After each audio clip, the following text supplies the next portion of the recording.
Essula y'e15. Awo Mukama n'alyoka ŋŋamba nti, Musa ne Samwiri newaakubadde nga bayimiridde mu maaso gange, era emmeeme yange teyandiyinzizza kutunuulira bantu bano, bagobe mu maaso gange baveewo. Awo olulituuka bwe balikugamba nti, tunadda wa nga tuvuddewo?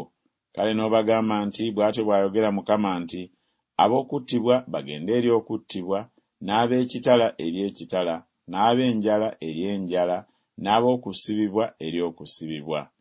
Era ndibateekerawo engeri nnya, bw'ayogera Mukama: ekitala okutta, n'embwa okutaagula, n'ennyonyi ez'omu bbanga, n'ensolo ez'omu nsi okulya n'okuzikiriza. Era ndibawaayo okuyuuguumizibwa eruuyi n'eruuyi mu bwakabaka bwonna obw'ensi, olwa Manasse mutabani wa Keezeekiya kabaka wa Yuda, olw'ekyo kye yakolera mu Yerusaalemi. Kubanga ani alikusaasira ggwe Yerusaalemi? Oba ani alikukungubagira? Oba ani alikyamu okubuuza ebifa gy'oli? Oŋŋaanyi, bw'ayogera Mukama, ozza ennyuma, kyenvudde nkugololerako omukono gwange ne nkuzikiriza, nkooye okwejjusa. Era n'abawujjira n'ekiwujjo mu miryango egy'ensi, mbaggyeeko abaana, nzikirizza abantu bange, tebaddanga okuva mu makubo gaabwe. Bannamwandu baabwe beeyongedde gye ndi okusinga omusenyu ogw'ennyanja. Ndeese ku bo nnyina w'abalenzi omunyazi mu ttuntu, mugwisizzaako obalagaze n'ebitiisa nga tamanyiridde. Eyazaala omusanvu ayongobera, atadde obulamu, enjuba ye egudde nga bukyali bwa misana. Akwatiddwa ensonyi aswadde, n'abalifikkawo ku bo ndibagabula eri ekitala mu maaso g'abalabe baabwe, bw'ayogera Mukama. Zinsanze, nnyabo, kubanga wanzaala nga ndi musajja wa nnyombo era ow'empaka eri ensi zonna.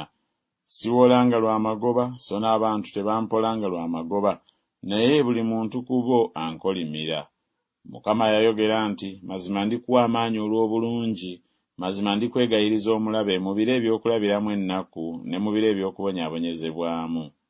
Omuntu ayinza okumenya ekyuma ekiva obukiiko obwa kkono n'ekikomo? Ebintu byo n'obugagga bwo ndibiwaayo okuba omunyago awatali muwendo olw'ebibi byo byonna mu nsalo zo zonna, era ndibiyisa wamu n'abalabe bo okugenda mu nsi gy'otomanyi, kubanga omuliro gukutte olw'obusungu bwange ogulibaakirako. Ayi Mukama, gw'omanyi, njijukira onjigire, ompalanire eggwanga kw'abo abanjigganya. Tonzigirawo ddala olw'okugumiikiriza kwo, manya nga nvumiddwa okunnanga ggwe. Ebigambo byo byalabika n'embirya, n'ebigambo byo byali gye ndi ssanyu n'okusanyuka kw'omutima gwange, kubanga ntuumiddwa erinnya lyo, Ayi Mukama Katonda ow'Eggye. Saatuula mu kuŋŋaaniro ly'abo ab'ebinyumu, so saasanyuka. Natuula nzekka olw'omukono gwo, kubanga onjijuzizza okunyiiga. Obulumi bwange bubeerera ki obw'olubeerera, n'ekiwundu kyange kibeerera ki ekitawonyezeka, ekigaana okulogebwa? Kazze oliba gye ndi ng'akagga akalimba, ng'amazzi agaggwaawo? Mukama kyava ayogera bw'ati nti, bw'olikomawo kale ndikuzza, olyoke oyimire mu maaso gange.